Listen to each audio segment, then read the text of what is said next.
ഭക്ഷ്യവസ്തുക്കൾ ഉണ്ടാക്കുന്ന processing area, packing area, ഇതൊക്കെ വളരെ വൃത്തിഹീനമായ സാഹചര്യത്തിലാണ് കണ്ടത്. ഇവരുടെ തന്നെ റോസ് വാട്ടർ നിർമ്മിക്കുന്ന യൂണിറ്റിൽ കാണപ്പെട്ടതാണ്. ഈ റോസ് വാട്ടറിനായിട്ടുള്ള ഒരു എസൻസ് ഉണ്ട്.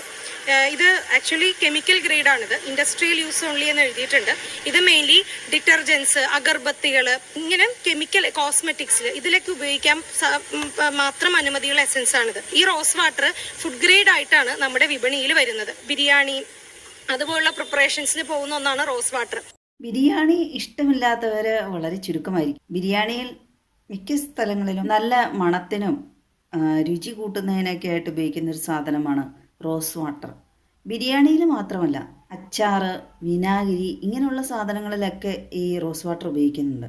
നമ്മൾ മലയാളത്തിൽ ഇതിന് പനിനീരെന്നാണ് പറയുന്നത്. റോസാപ്പൂവ് എക്സ്ട്രാക്ട് ചെയ്താണ് ഈ പനിനീരെടുക്കുന്നതെന്നാണ്. ശരിയാണോ എന്നറിയില്ല. പ്രധാനമായും റോസ് വാട്ടർ ഉപയോഗിക്കുന്നത് വ്യാവസായികമായ ഉൽപ്പന്നങ്ങളിലാണ്. ഡിറ്റർജൻറ്റ്, അഗർബത്തീസ് അങ്ങനെയുള്ള സാധനങ്ങളിലേക്ക്. ഇപ്പോഴിതാ കോഴിക്കോട് നല്ലളത്ത് ആസാദ് ഫുഡ്സ് എന്ന സ്ഥാപനം ഭക്ഷ്യവകുപ്പ് അടച്ചുപൂട്ടി. അവിടെ ഇത്തരത്തിൽ റോസ് വാട്ടർ മായം ചേർത്ത് നിർമ്മിക്കുന്നുണ്ടായിരുന്നു. റോസ് വാട്ടറിൽ ഉപയോഗിക്കുന്ന കെമിക്കല് അത് വസ്തുക്കളിൽ ഉപയോഗിക്കാൻ കൊള്ളില്ലാത്തതാണ്. ആ കെമിക്കല് വ്യാവസായിക അടിസ്ഥാനത്തിൽ മുമ്പേ പറഞ്ഞ പോലെ ഡിറ്റർജൻസ് പോലുള്ളതിലൊക്കെ ഉപയോഗിക്കാൻ മാത്രമാണ് പാടുള്ളൂ. ഓണം വിപണിയെ ലക്ഷ്യമാക്കി അവിടെ അച്ചാറ് അങ്ങനെ ഫുഡ് പ്രൊഡക്ട്സ് ഈ എസൻസ് ഉപയോഗിച്ച് നിർമ്മിച്ചവ ഉണ്ടായിരുന്നു. നമ്മളെ ഈ സോപ്പ് പൊടിയൊക്കെ അല്ലെങ്കിൽ ഈ ചന്ദനത്തിരി അങ്ങനെയുള്ള സാധനങ്ങളൊക്കെ നമ്മൾ ഒരിക്കലും നമ്മൾ ഭക്ഷിക്കാറില്ല. പക്ഷെ അതിലുപയോഗിക്കുന്ന സാധനമാണ് ഈ ഭക്ഷ്യവസ്തുക്കളിൽ ഇവർ ഉപയോഗിച്ചുകൊണ്ടിരുന്നത് എന്ന് പറയുമ്പോൾ ഒന്ന് ഓർത്ത് നോക്കൂ, എത്രമാത്രം ഹാനികരമാണ് ആരോഗ്യത്തിന്. സ്ഥാപനത്തിൻ്റെ പേരും ഒക്കെ എടുത്തു പറഞ്ഞാലാണല്ലോ അവിടെ നിന്ന് ഈ ഫുഡ് പ്രൊഡക്ട്സ് ഒക്കെ വാങ്ങിയവർക്ക് ഒന്ന് കരുതിയിരിക്കാൻ കഴിയുള്ളൂ. വൃത്തിഹീനമായ അന്തരീക്ഷത്തിലായിരുന്നു ഈ ഫുഡ് പ്രൊഡക്ട്സ് എല്ലാം അവിടെ നിർമ്മിച്ചുകൊണ്ടിരുന്നത്. ഓപ്പറേഷൻ തൂഫാൻ പോലെ ഭക്ഷ്യവസ്തുക്കളുടെ കാര്യത്തിലും ഒരു ഓപ്പറേഷൻ നടത്തുകയാണെങ്കിൽ മനുഷ്യന്മാർ കുറച്ച് നാളും കൂടെ ആരോഗ്യത്തോടെ ജീവിച്ചിരിക്കൂലേ. ഈയിടെയാണ് എറണാകുളം ജില്ലയിലെ ഒരു ഹോട്ടലിൽ നിന്ന് കുഴിമാന്തിയോ ബിരിയാണി കണ്ടൊക്കെ കഴിച്ചിട്ട് ആളുകൾ കുറേ പേര് ആശുപത്രിയിലായി. ഒരുപക്ഷെ എപ്പോഴും ചിക്കനിലോ അല്ലെങ്കിൽ ആ ബിരിയാണിയിലോ ഒന്നും ആയിരിക്കണം എന്നല്ല ഈ പ്രശ്നങ്ങളുണ്ടാവുന്നത്. ഇതുപോലെ കെമിക്കൽ ചേർത്ത ഭക്ഷ്യവസ്തുക്കൾ കഴിച്ചിട്ടായിരിക്കാം. ആരെ കൊന്നിട്ടാണെങ്കിലും വേണ്ടില്ല, എങ്ങനെയാണെങ്കിലും വേണ്ടില്ല, ലാഭം കൊയ്യുക, പൈസ ഉണ്ടാക്കുക.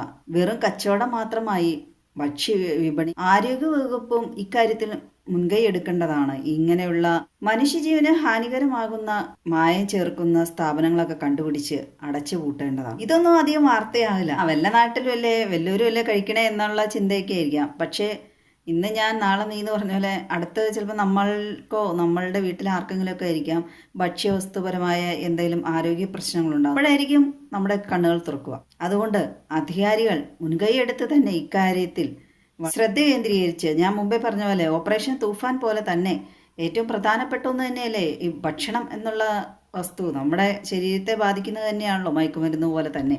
ഇതുപോലെ മറ്റുള്ളവരുടെ ജീവൻ അപകടകരമായ വിധം ഭക്ഷ്യവസ്തുക്കളിൽ മായം ചേർക്കുന്നവർക്കൊക്കെ എതിരെ ശക്തമായ നടപടികൾ കൈക്കൊള്ളും. ഇതുപോലെ പ്രവർത്തിക്കുന്നവർക്ക് ഇനി അങ്ങനെ പ്രവർത്തിക്കാതിരിക്കാൻ തക്ക രീതിയിൽ മാതൃകാപരമായി തന്നെ ശിക്ഷിക്കുകയും വേണം.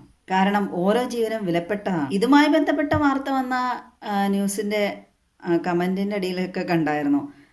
ചിലപ്പോൾ ഈ ധനുഷ്ക്ക് വന്ന ഉദ്യോഗസ്ഥ പുതിയ ആളായിരിക്കാം, അതുകൊണ്ടാണ് എല്ലാം തുറന്നു പറഞ്ഞത്. പഴയ ആൾക്കാർ കൈക്കൂലി മേടിച്ച് ഇതെല്ലാം ഒതുക്കിക്കൊണ്ടിരുന്നു എന്നൊക്കെയാണ്.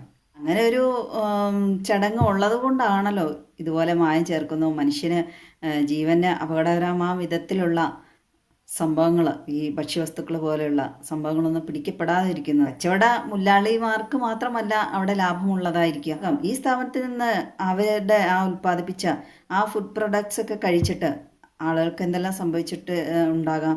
ആരും പരാതിപ്പെടാത്തതാണോ അതോ ആർക്കും പിന്നെ അത് മനസ്സിലാകാത്തതായിരിക്കാം ഒരുപക്ഷെ. കാരണം റോസ് വാട്ടറിലാണ് ഇതുപോലെ മായം ചേർക്കുന്നതെന്നുള്ളത്. അത് ചേർത്താണ് ഉൽപ്പന്നങ്ങൾ ഉണ്ടാക്കുന്നത് എന്നൊന്നും അധികം ആൾക്കാർക്ക് അറിയണമെന്നില്ലല്ലോ. ഇപ്പോൾ ഭക്ഷ്യവകുപ്പ് ഇത് കണ്ടുപിടിച്ച് പുറത്ത് കൊണ്ടുവന്നതുകൊണ്ടല്ലേ, ന്യൂസിലൊക്കെ വന്നുകൊണ്ടാണല്ലോ നമ്മൾക്കും അറിയാൻ സാധിച്ചത്. ചിലപ്പോൾ ഈ ന്യൂസ് കേൾക്കുമ്പോൾ ചിലർക്ക് ഇത് ഇത്ര വലിയ ആനക്കാര്യമാണോ, ഇതിലെന്താണ് പുതുമ എന്നൊക്കെ തോന്നുമായിരിക്കാം. പക്ഷേ ഇത് ആനക്കാര്യം തന്നെയാണ്. കാരണം നിയമവിരുദ്ധമായ കാര്യങ്ങൾ തന്നെയാണുള്ളത്. അതുകൊണ്ട് അത് രാജ്യത്തിനെ ബാധിക്കുന്ന കാര്യം തന്നെയായിരിക്കുമല്ലോ. ഭക്ഷ്യവസ്തുക്കളിൽ മായം ചേർക്കുന്ന പോലെയുള്ള കുറ്റകൃത്യങ്ങൾക്കെതിരെ കണ്ണടയ്ക്കുകയാണെങ്കിൽ ഇത്തരം പ്രവൃത്തികൾ കൂടി വരികയല്ലേ ഉള്ളൂ. മായ ഇതിലൊക്കെ ചേർക്കാവോ അതിലൊക്കെ ചേർക്കാൻ ശ്രമിക്കും. വെറും ബിസിനസ് മൈൻഡോടുകൂടി ആയിരിക്കുമല്ലോ അവർ ഈ കച്ചവടങ്ങളൊക്കെ ചെയ്യുന്നത്. മനുഷ്യന് ജീവന ഒരു വിലയില്ലാതായി.